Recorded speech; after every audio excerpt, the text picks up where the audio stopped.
Hello, hello. Welcome to the Five Talents Podcast. I'm your host, Abel Pacheco.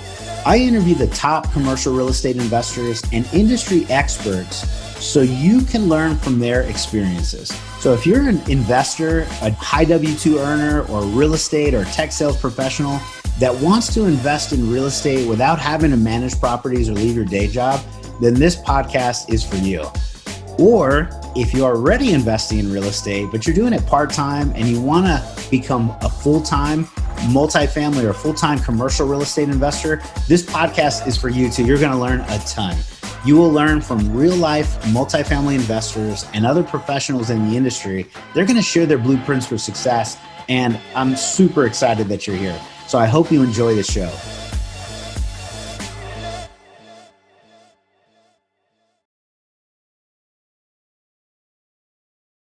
Hello, hello. This is Abel Pacheco, your host for the Five Talents Podcast. We are super excited and blessed to have an amazing guest with us today. One of those star-studded characters and individuals with an amazing background and an amazing story that we're all lucky to learn from. So if you don't know Mr. JeVon McCormick, you need to go Google JeVon JT McCormick. A number of things out there in the public, and he's got an amazing story. So JeVon, first, thank you for showing up today. I appreciate it. My man, I appreciate it. I got a question. What if I only have 3 talents? You're okay, man. I have a feeling those 3 talents are worth their weight in gold in themselves, but something tells me probably the man that can take 5 and double them, my friend. That's it, man. So JeVon is the CEO and president of Scribe Media, a publishing company. They help individuals from a variety of backgrounds write and publish and market books. Among other things, he's helped more than 1,700 authors, including, Nobel, Nobel Peace Prize Committee, Nassim Taleb, David Goggins. You probably, if you don't know that name, you instantly recognize the picture or cover of this book. He wrote the blockbuster Can't Hurt Me, and that sold over 2 million copies. But JeVon, let me turn this over to you, brother. You've got an amazing, just tell us who you are, what you do, and we'll just get into a great conversation. Oh man, that's an open-ended question. Well, you got to come on, take me down the path. What do you want to know, man? It's from anywhere. We've been the incredible position to publish David Goggins' book, obviously. And my favorite is that we worked with the Nobel Peace Committee, Nobel Prize Committee. That was awesome. That spoke volume of our quality. That really stuck out for me. But yeah, David's man's a beast. That was a fun book to work on. And then for me, man, I do my best to serve and support our organization. Yeah, that's awesome. And you do so much for so many people, and you've got an amazing voice and just a lot of leadership lessons. So for our audience, whether you're listening today or watching this on Facebook or listening on our podcast, I wanted I wanted JeVon to come on because he's helped individuals like David Goggins get their voice out there. And he's got a tremendous background too. And if you're a commercial real estate investor, you realize that there's a lot of different hats you wear in the commercial real estate investing space. And one of them, if you have a service or product, you're helping other people achieve financial freedom. You're trying to let others know that there's an amazing way to kind of get into commercial real estate. So there's probably more than a few people that are thinking about writing their book. I'm on my second, and I was like, man, I got to reach out to JeVon and see if I can get his insight. But more importantly, like as I'm trying to write this second one and muscle it out, there's this dedication that I guess anybody that's ever tried to start one, you realize you got to finish, and it's exactly the same. It feels like the same as getting your first big deal, getting your second one, moving forward in the commercial real estate investing space. And all of the leadership lessons really do apply. So, thanks a lot, JeVon, because I think it's going to be an amazing show. And man, just first, before we get into everything, I found you on LinkedIn because there was this article that talked about your name, Yeah. JeVon JT McCormick, and the huge publication, top whatever hundreds of leaders, and the article basically breaks down like you're among some of the top individuals there, and you there was some issues with your name, JeVon JT McCormick, and so I thought I'd start there, man. Can you tell us about just that, and we'll start down a good journey. For sure. So back in my early 20s, I set out on my career and wanted to get on calendars and try to book appointments and make sales. And man, I could not break through. So finally, one gentleman gets on the phone with me and he says, "Hey, how did you get a black first name, Javon, and an Irish last name, McCormick?" Now, what I focused on was the fact that I never knew my last name was Irish. So I was like, "Oh wow, I just learned something." And That's so, awesome. but I hung up the phone, and what hit me was, "Oh, I'm not getting on people's calendars because they're seeing my name." So my full name is Javon Thomas McCormick. So I made the decision. I say, okay, I'm going to start going by JT because you won't know who that is. And you can judge me once I'm in the door, but at least let me get in the door. Mm-hmm. Man, I'll be damned. I started going by JT the next week, started getting appointments, started getting on people's calendars. And, here we are, almost 30 some odd years later, it hit me back when the protests broke out and everyone was talking about what they were doing for the movement, and I was a bit offended, man. There was a lot of what I consider to be BS, status signaling, and of a blackout Tuesday. Look, we blacked out too, our social media, and then we were arguing over a syrup bottle. Come on, what change is that really bringing? So then it hit me. I said to myself, wow. I read a piece where it said, why are there only 4 black CEOs of Fortune 500 companies? Mm. And I looked at their names: Marvin Ellison, Roger Ferguson, Kenneth Frazier, and Renee Jones.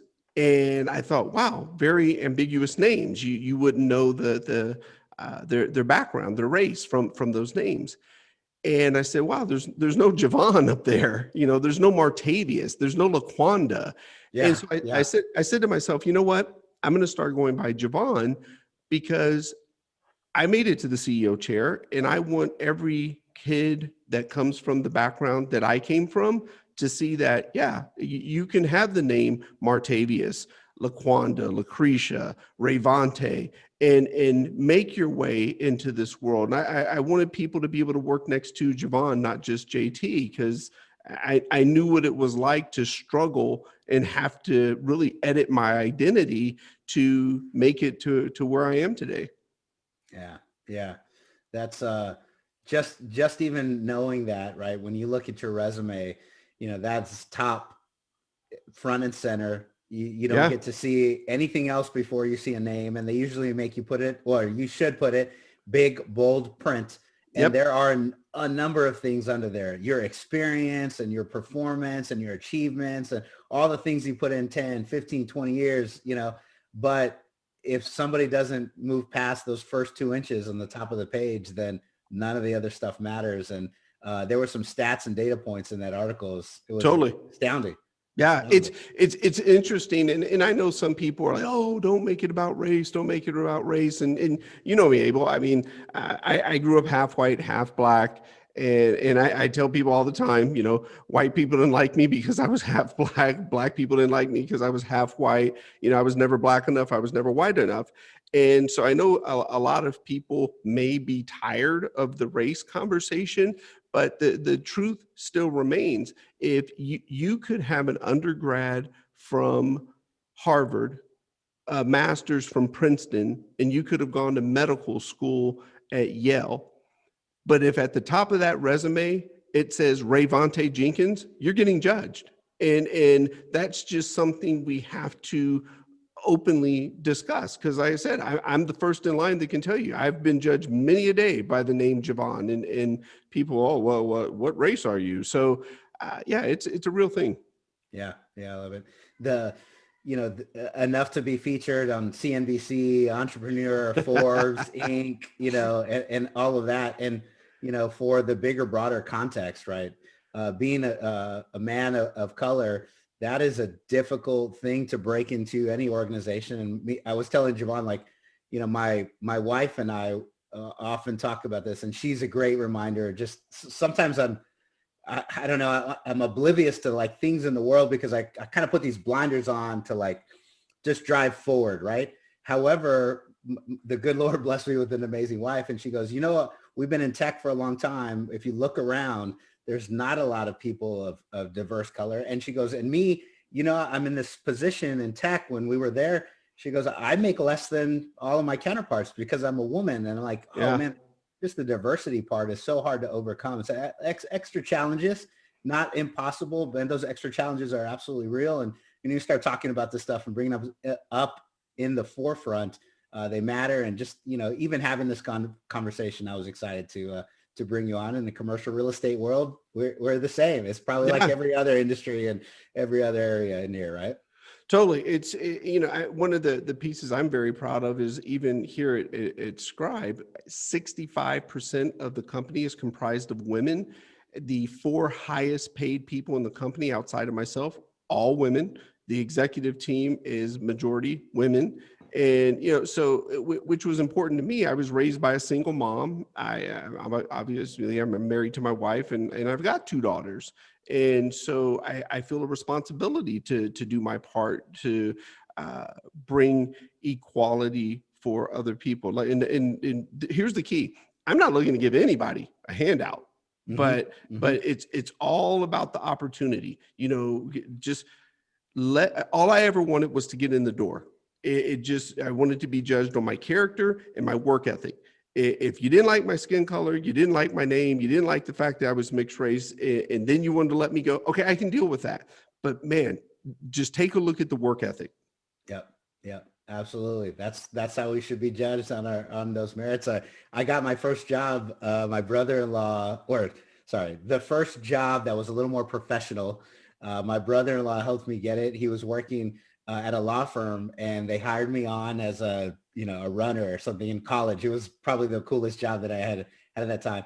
But I remember the office manager told me, hey, you got this job because your brother-in-law knows us. He worked here and we trust him highly. And you're his brother-in-law. Yes, but you'll keep the job based on your merit. Yeah. And Liz told me that. And I've always remembered those things, which is like, man, it's nice to have the helping hand first, but you're going to keep it based on your merit. And if you keep it, should open up other doors for you in the future. And the higher you perform, the higher you more success you have, gives you more opportunities, and, not just based on, race, color, creed, whoever you are on that side. So that's awesome. Thanks for sharing. Now, you are an amazing leader and helped a ton of people on many different avenues.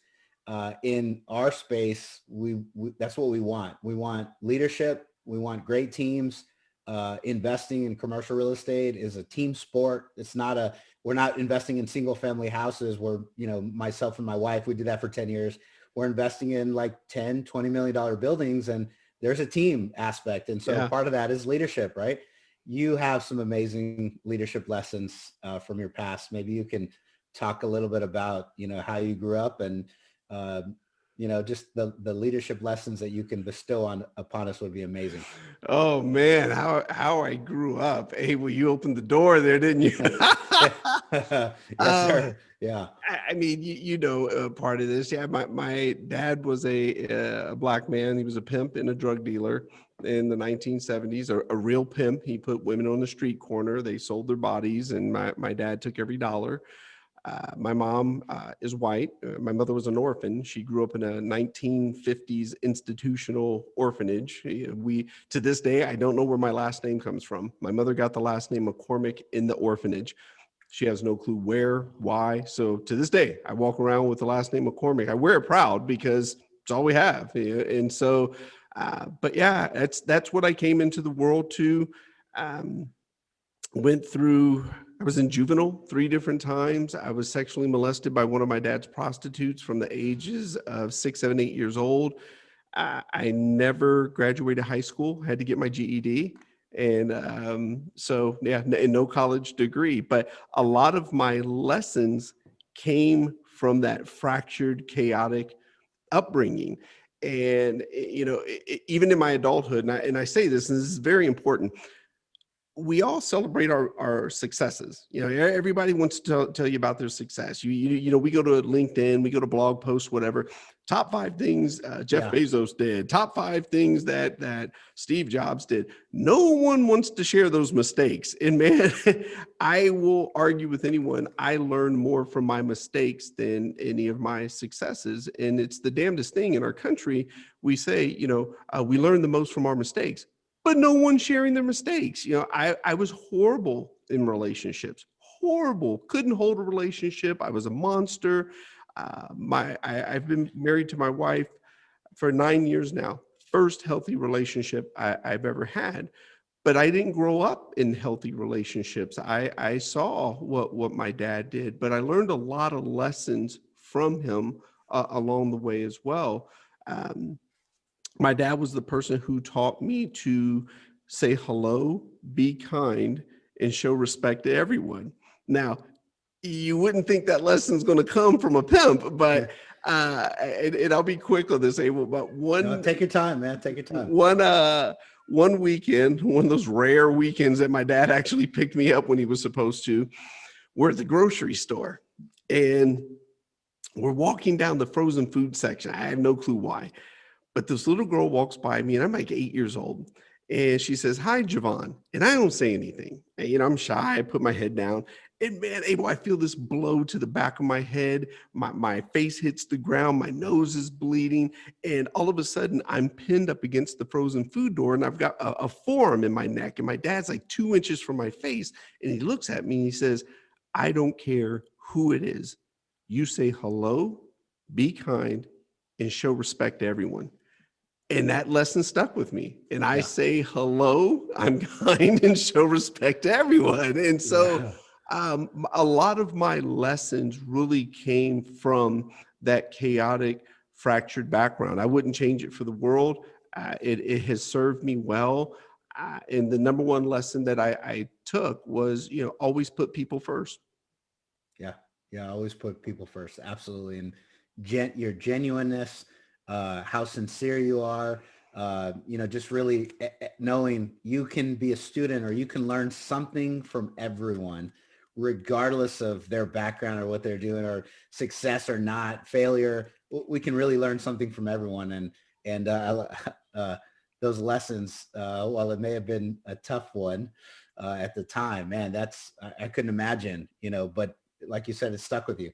That's probably one of the reasons when I reached out to you, little Abel Pacheco, humbly, you're like, yes, hey, it's nice to meet you. Thank you for reaching out. I really appreciate it.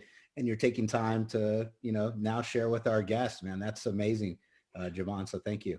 Oh, for sure. I make it a point, and it's getting harder, but I make it a point that if someone's going to take the time to contact me, I can at least take a moment to respond.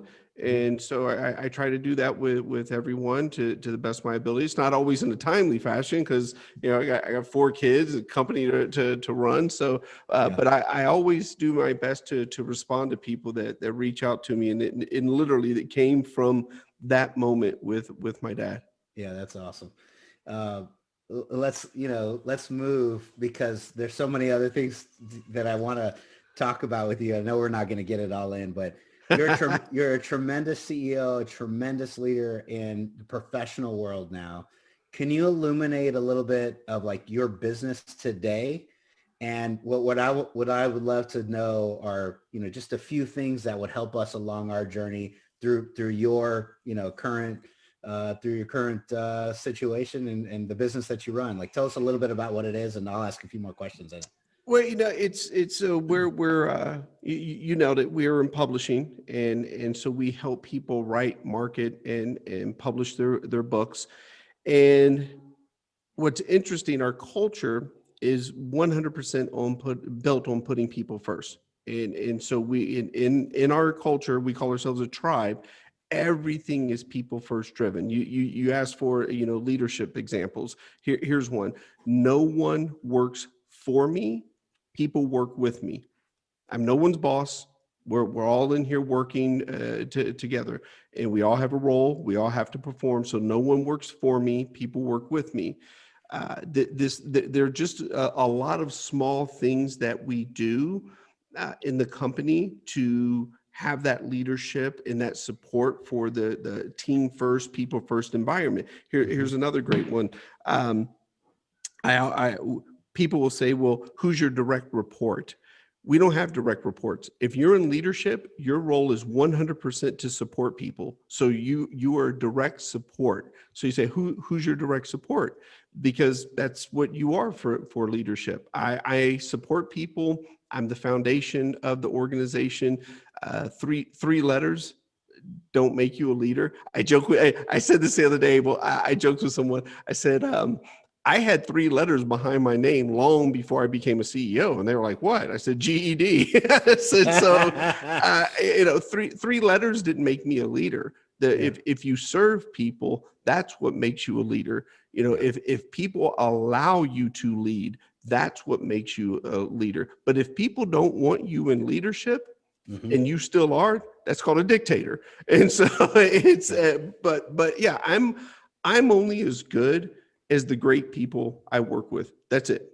Yeah, that's so awesome. Yeah, people don't follow titles; they follow leaders. And leaders.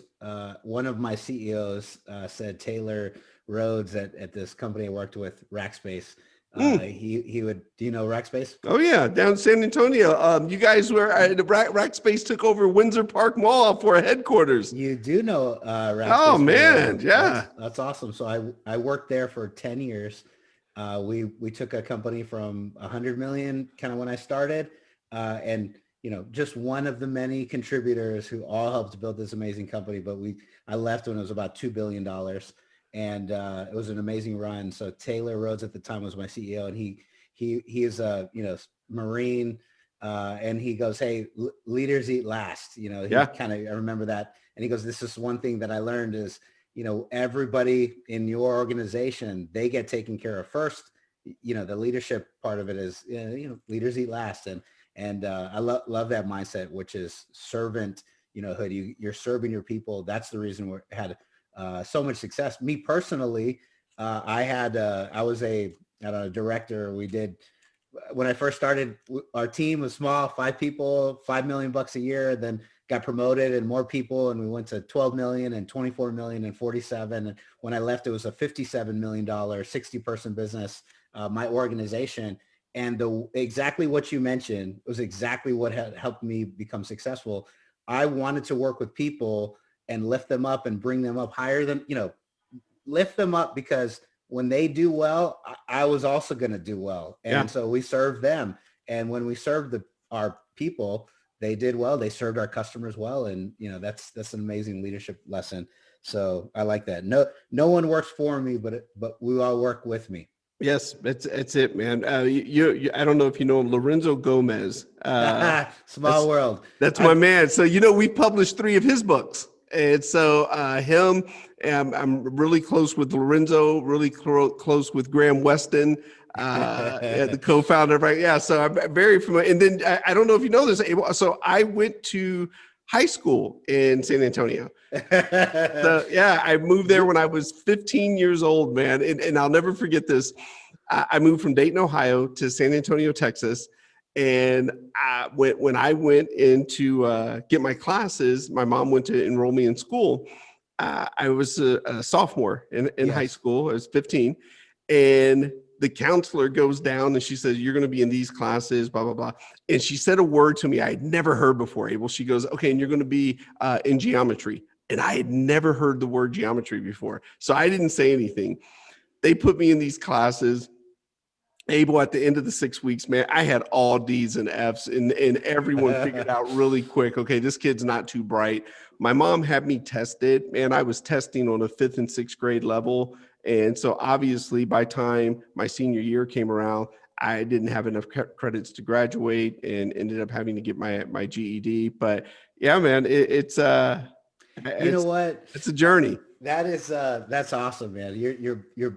I had no idea. And I'll tell you, this is probably the one time that the social algorithm in the back of my head, I go, the social algorithm worked at once in this scenario because I'm good friends with Lorenzo and I like his post and I bought his book and we grew up together at Rackspace. And then Graham is, one of my other big mentors and Yeah. he's, culture, mission, Yep. team, and those things are ingrained in me. That's where the service mentality and people and leadership I learned from some of the best leaders in the world, literally. And those individuals, I'm liking their posts on LinkedIn, and that's probably why the LinkedIn fed me your Yeah. article, and that's how I found it. I had no idea you're San Antonio or connected and all. That's awesome. And Oh this yeah. is Oh small yeah, world, man. brother. Lorenzo is my man. I love that guy. Well, I'm going to give him a shout out in a minute. I'll say, hey, we were talking all over you on our podcast. So that's great. He's written some tremendous books, Cilantro Diaries, and Yeah. a couple others that have come out. You should absolutely go check those out. And I take from Lorenzo the fact that I want to have mentors and coaches, mentors in my life. That's, this is a fun conversation because I know we're a commercial real estate podcast. We haven't touched on, directly on it, but the mentorship is what I attribute all of my success to. I've had a number of mentors and coaches in my space. We invested in single family homes for, it's almost 10 years. It took me 10 years to buy 8 houses. And then with mentorship, education, coaching, I went from 8 to 800 doors in under 2 years. And we are Man. invested from $1 million portfolio, and now we're invested in $100 million worth of commercial real estate. And, I don't own $100 million. I own a very small piece of this, the whole portfolio, right? But it's just a limiting belief, and it's a mindset and a factor. Yeah. And Lorenzo was talking about his, get a mentor, and those people will take you through. And I'm a huge fan and believer So man, of those things. you'll appreciate this. I don't know how, because you said you were in the residential game for a second. Yeah, yeah. When did you first get into the residential game? I bought my first house in 2008, me and my wife. Oh man, okay, so you're gonna love this. So, do you remember Countrywide Home Loans? I think that was probably my first lender. Boom. Okay. Bank So, of America, then it got, went to Countrywide. But yes, I remember. So I used to work for Countrywide Home Loans before the credit crisis, and this is just one of the highlights of my career.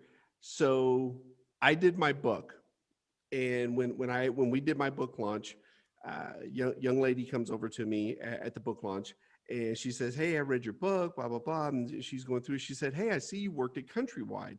And I went on this rant about Countrywide Home Loans. Oh my God, I loved working there. Angelo Mazzello, the founder, he was incredible.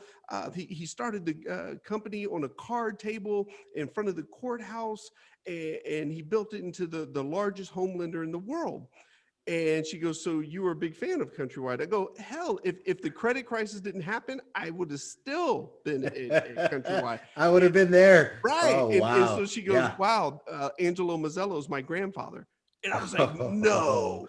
And Wow. so she stands there, she texts him, they go back and forth. She goes, "Hey, I have someone here that's a big fan of yours," because he's a lot of people aren't a fan of him because of what they believe his piece in the credit crisis. But I've always been a fan. So long story short, she arranged, I got to fly out to California, and I got to sit with Angelo Mazzello in his home in California.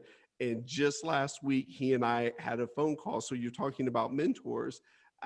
That was a huge deal for me, regardless of what people feel about the credit crisis or Countrywide, whatever.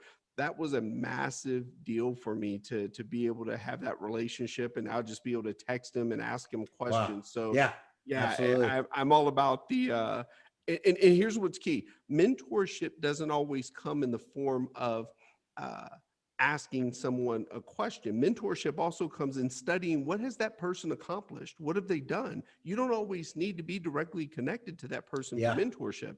Yeah. Yeah.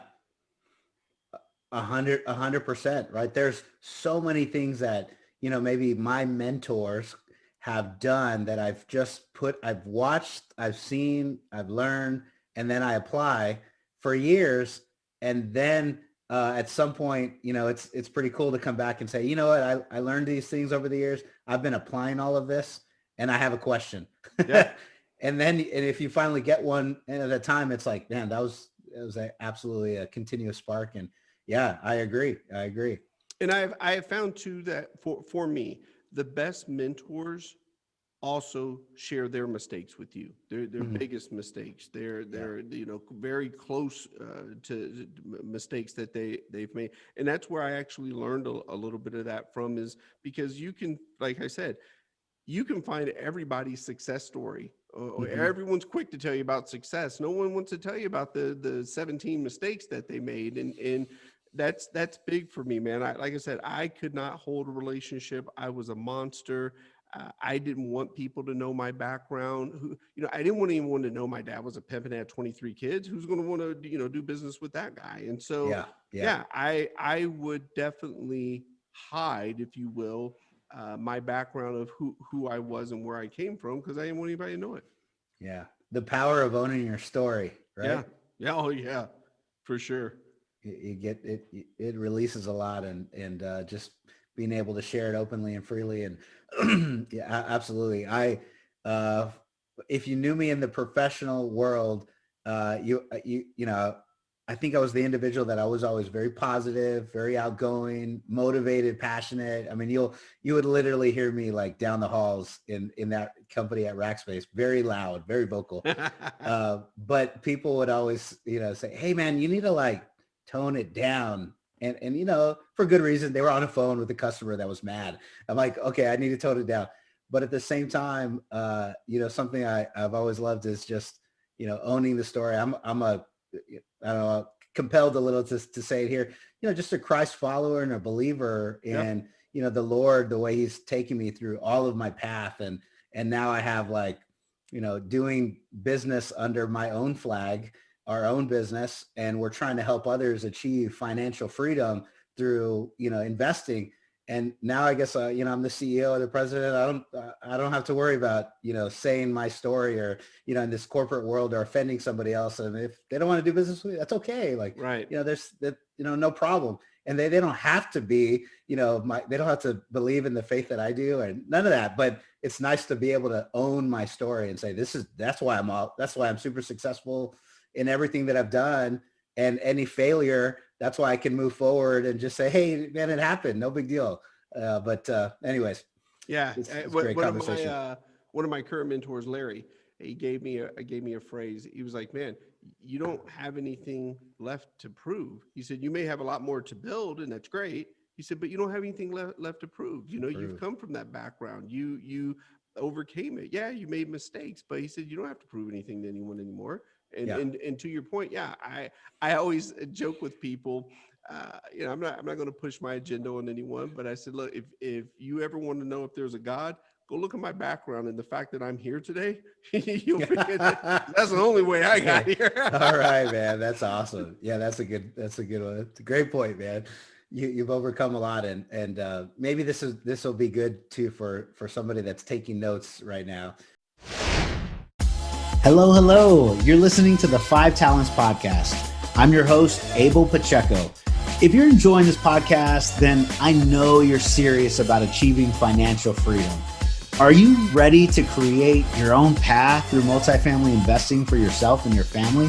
Then I know you're going to appreciate our Investor's Guide to Multifamily Investing. It's titled Tackling Commercial Real Estate the Easy Way. We use this guide to invest ourselves in $93 million worth of real estate. So we're going to show you the basic mechanics of multifamily syndications and how to evaluate your next passive investment opportunity. So the best part, if you subscribe to our podcast now, leave us a review and a rating. I'm going to give you a free copy of our ebook. So please take a moment to do that now. Once you've done that, go to 5tcre.com/ebook, 5tcre.com/ebook. Make sure to let us know you left a review and we're going to send you a free copy. So thank you so much for subscribing to the Five Talents Podcast. We really appreciate it.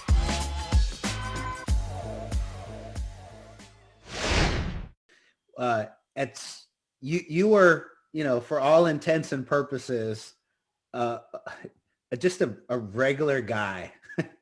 And now you're definitely not. You are one of those, influential people in your space, an accomplished leader, an accomplished businessman, a professional. Can you give us one or two of those nuggets that you learned that helped you transition or pivot, that we can apply to say, man, if I want to do something phenomenal, something outstanding, something like you have created, what can a normal average guy do to get there? You know what? The first I would say, it's interesting. You followed this up with the God conversation. Is the one is the mindset. Don't believe you're just a normal average person. You know, even when I didn't, I was saying this the other day. When I was poor and I was hungry, and I went to bed. I ate my free lunch, my government free lunch at school on a Friday afternoon, and I wouldn't eat again until Monday afternoon to get my free lunch. And there was no food in between. Um, I tell people all the time, some days all I had was confidence, and confidence is free. When you wake up in the morning, you can choose to be timid and meek. You can be, weak-minded, or you can choose to be confident. And so on some days, all I had was confidence. So I've prided myself on being a confident person that believed I'd find a way, somehow, some way. I'm going to find a way. I use this as analogy. It's like a flood of water. Where there's a flood of water, it's going to find a way. It's going to go over, under, through, around. But a flood of water, it's coming Yeah, it's coming. regardless. Yeah. It's coming. And so I look at it, my work ethic the same way. I'm going to find a way. And so right off the bat, to your point, the mindset. Why I don't have to believe that I'm normal and average. Why? Why? Who said I had to believe that? And Yeah. I heard a phrase once when I was younger. It said, if you're going to take the time to think big, because it takes the same amount of time to think small as it does Wow. to think big. So I Yeah. had spent my time thinking big. Specifically actions they can take. This applies to, in my opinion, to everyone.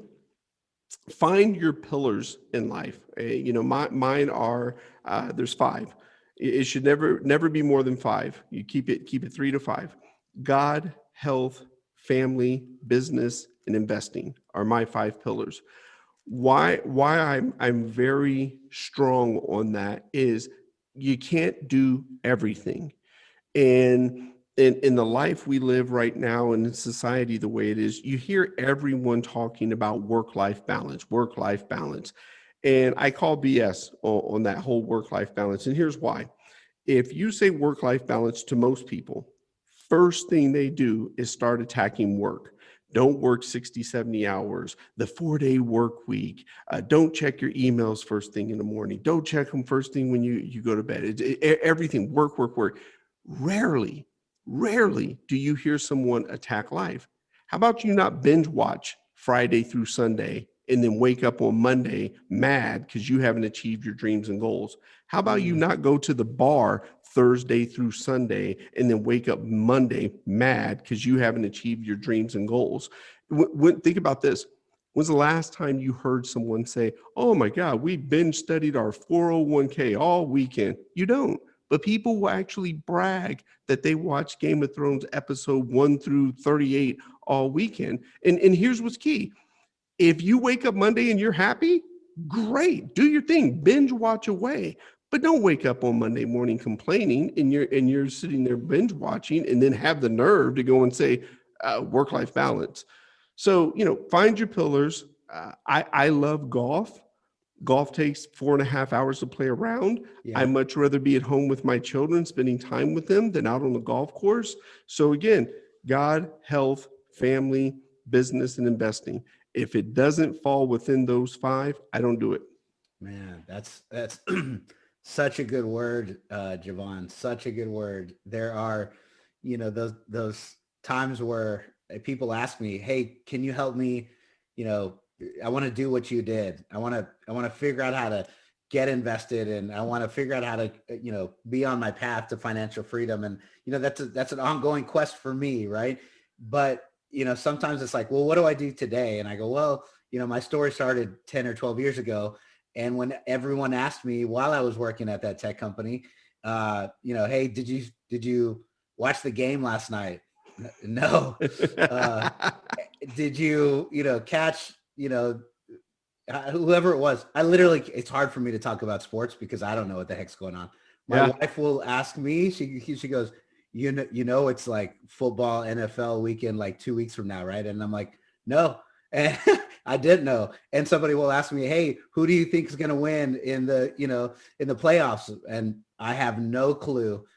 And that was, it was something that my buddies, we're talking about all these names. This is awesome. Kalen Safori and my buddy Mike Martinez are big on sports, and they would get these great lessons though from which was awesome. They would go watch the game, and then they would get a lesson from the game, and they would apply it to their day. So even those top leaders knew how to take that time and go apply it, which was really smart. But most of the people did not do that. Right. They would just watch the game and get after it. And they would, ask me, and I'm like, I don't know. I don't watch it. I haven't watched it in 10, 15 years. Abel, we don't even have, I like to believe I've made a little money in my career, but we don't even have ESPN on the DirecTV subscription at the house. And I make the joke. I say, hey, unless Tom Brady is sending me part of that $20 million contract, I don't care. It's what's important to you? What are you going to focus on? And I'll give you one more, if you will. Please. There is no success without sacrifice. And what I mean by that is you will have to sacrifice something if you want success. And I'm talking at the highest levels. Everyone looks at LeBron James and they're like, oh my God, he makes $100 million a year. He's won championships. He's got all the commercials, whatever. But no one talks about that when LeBron James is on an 11-game road trip, he's not at home with his family. He's missing his kids' activities, their games, their plays, whatever their activities are. That's sacrifice. That's his sacrifice. That's his sacrifice. When he's in the gym shooting 1,000 free throws, that's his sacrifice. And then think of this. A lot of people don't realize this. At the highest level, look at Bill Clinton, look at George Bush, and look at Barack Obama. When all of those gentlemen went into office as president, they all had young daughters. Now, at the highest level of presidency, you miss some tuck-ins, you miss some dinner time, you miss their activities at the highest level. Yeah. There is zero success without sacrifice. Everyone's always wanting to talk about, oh my God, you were at the software company and you went from lowest paid person to president in 2 years. But no one wants to talk about that. Okay, when I was at that software company for 5 years, I only took 11 days vacation in 5 years. Most people take 11 days vacation in Q1. And so, but no one wants to talk about the sacrifice. And there's no success without sacrifice. Man, there's so many awesome, things you reminded me of. I love this conversation, JeVon. That's the absolute 100% truth, man. I could add so much stuff to add, but we only have a couple minutes. Let me do this. We have a few more minutes left. I want to make sure we honor you. If somebody, your publishing business is amazing. David Goggins what's the name of the title? David Can't Hurt Me. David Goggins. Yeah. It is literally the second best-selling memoir of all time. The second best-selling memoir behind Michelle Obama. So that's not bad company. Oh, yeah. And you've produced maybe a couple other. We've worked with over 1,800 authors. Like I said, Lorenzo Gomez, we did all 3 of his books. But yeah, Nobel Peace Committee, Nassim Taleb, who was his big claim was the Black Swan. But yeah, we've worked with the great majority of our authors are people who are writing their books for a purpose: lead generation, thought leadership, credibility.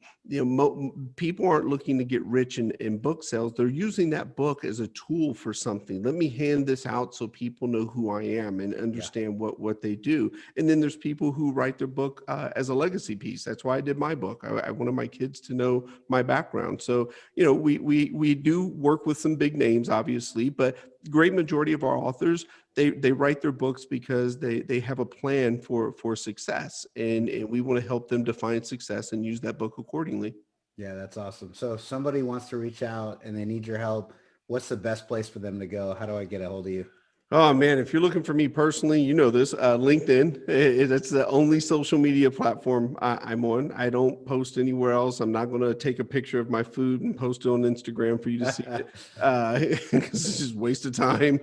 So LinkedIn, you can find me there, or you can go to our company website, scribemedia.com, and it tells you every service that we offer. We even give away all the information that we use to construct a book. So if someone, for whatever reason, if someone, and that's important to us because we believe everyone has a story.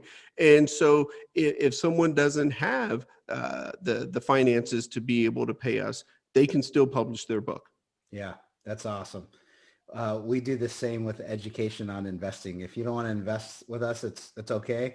But here's a bunch of free resources to educate yourself, because we believe the same thing. It's financial freedom. Like, everyone should have an opportunity to invest in.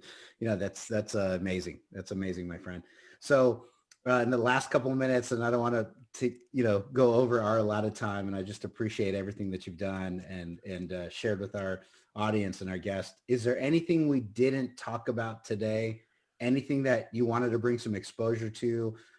You help some, at-risk youth, you mentor a lot of individuals, anything in general, take as much time as you want. I would take it back to what we were talking about a few moments ago, and that's the big one in our society right now. Accountability. Stop pointing the finger, stop blaming somebody else. Take accountability for your actions.